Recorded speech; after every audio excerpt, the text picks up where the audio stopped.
Alright. So the Splatfest was insane, wasn't it? That was an interesting experience, I must admit. And honestly, I'm not sure who I expected to win, but who did you guys think was going to win? Let me know in the comments. And honestly, I know I don't have any footage for you, but that's because my dumb butt forgot to record any footage. So now I feel kind of dumb, but you know what? People forget things all the time. Yeah. I don't have any footage to show you today because my dumb butt forgot to record any footage of the Splatfest. But I can talk about it.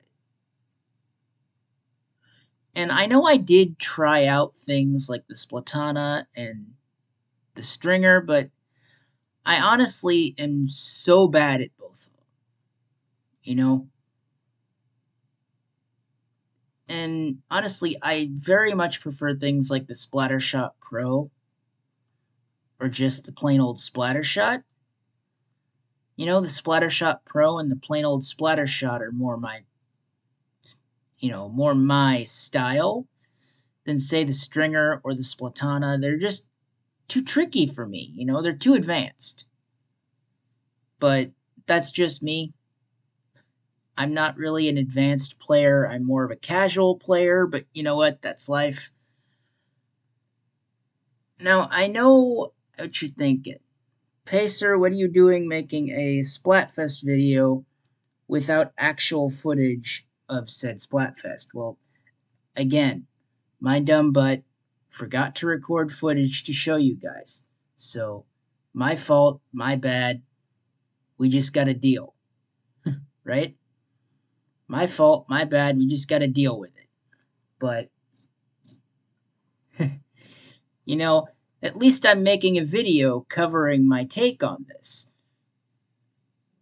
Now, I do like the idea, right, of 3 teams, but I was never able to personally experience, like, the 3-way battles.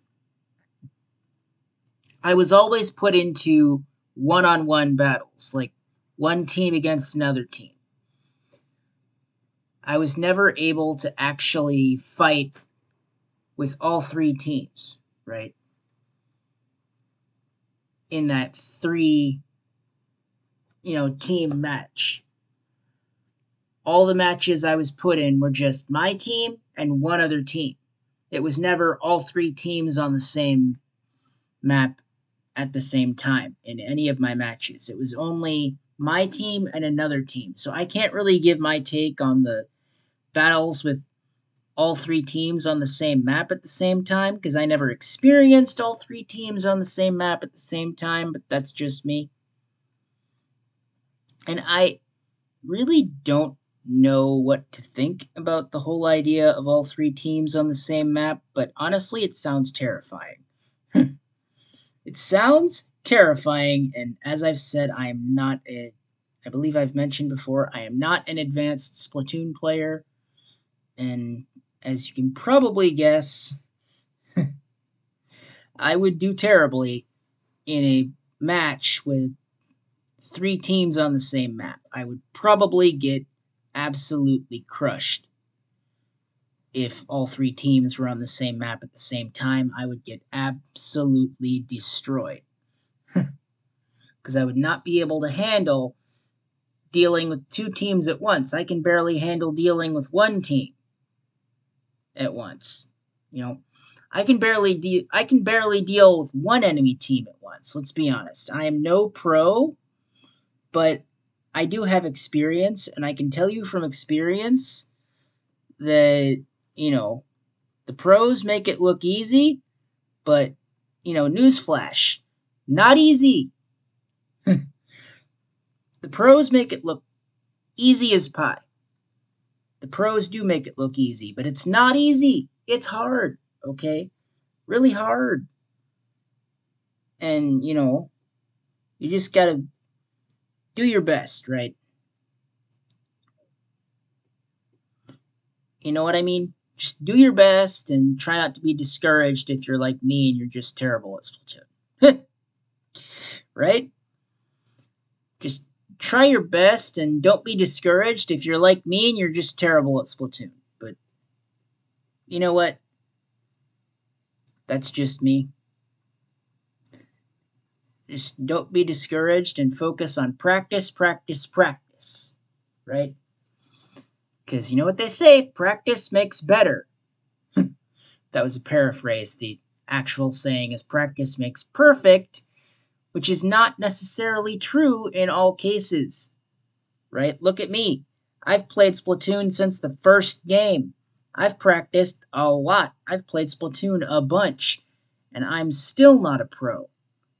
Even though I've played since the first game and I've played Splatoon a bunch. And I'm still nowhere near pro. Still nowhere near pro. So, no, practice does not necessarily make perfect. Practice just makes better. Right? So, keep that in mind. If you're thinking practice makes perfect, remember that's not necessarily true in all cases. Just look for me, or look to me. I'm a good example, right? Of how practice does not necessarily make perfect because I practiced a bunch and I'm still not perfect. So it's not practice makes perfect, it's practice makes better. Practice makes perfect is a very uh, deceitful saying. Practice does not make perfect, practice makes better because nobody's perfect. And since nobody's perfect, practice can never, ever make perfect. Practice can only make better. So don't be deceived by the old practice makes perfect setting. Practice can never, ever make perfect. Practice can only make better because nobody will ever be perfect. But on another note, I did find the crab tank to be an interesting one, but I wasn't very good at aiming with it. Maybe that's just me being a rookie at crab tank, but it's whatever, right? Maybe that's just me being a rookie at crab tank, but it's whatever, right? What can you do? Huh? It's just me being a rookie at crab tank. There's not much I can do about that. I'm a little better at the Trizuka, though. I think that's what that's called. The new Inkzuka. I'm a little better at that. I've got a long way to go, but I'm a little better at that. Kind of a bummer that I couldn't convince anyone on my teams to go for any of those tacticoolers that I set down. I was the only one that used any of the tacticoolers I sat down, to my knowledge, because to my knowledge, no one on my team actually used my tacticoolers that I set down. Only I did, which kind of made my playing the tacticooler setup pointless. If I'm the only one who used the tacticooler boosts when I set them up, what was the point of even setting the tacticooler boost up, right? So, note to self, don't use tacticooler again. Your teammates probably won't even use it, or at least mine don't. So since mine don't, I probably shouldn't even use the tacticooler again. I should focus on other things. You know, like that Trizuka thingy, or the crab tank, or, other stuff, but not the tacticooler, because in my experience, no one ever actually uses it when you set it up. So, since in my experience, no one ever actually uses it when I set it up, there's no point in me using the tacticooler because 9 times out of 10, my team is just going to ignore the tacticooler I set up and focus on something else. Because, that's just my luck. I set up the tacticooler to try and help the team, and the team's like, nope. So, yeah, I'm not going to use the tacticooler again, I don't think. I'll stick to things like I think it's called the Trizuka and the crab tank.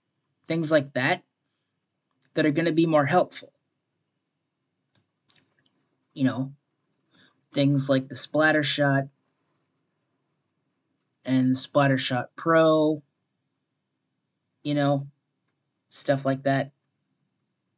Like the Splatter Shot and Splatter Shot Pro with specials that are not the Tacticooler.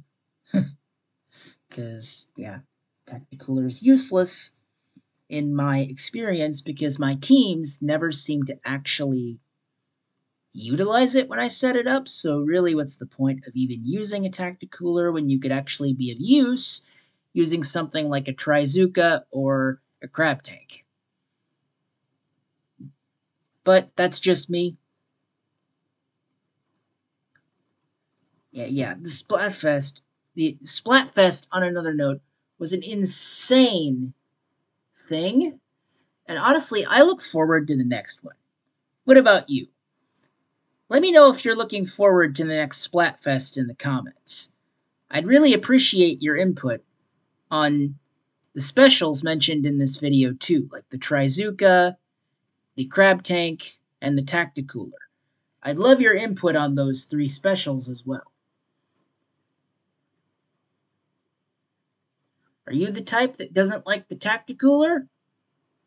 Or do you like its versatility, and have you decided to use it in Splatoon 3? I personally won't be using the Tacticooler again, but let me know which of the 3 specials I mentioned in this video you'll actually use. Tacticooler, Crab Tank, Trizuka. Which one of them will you use? I'd love to hear your input on the weapons in the comments. But anyway, subscribe if you like this video. See you in the next one.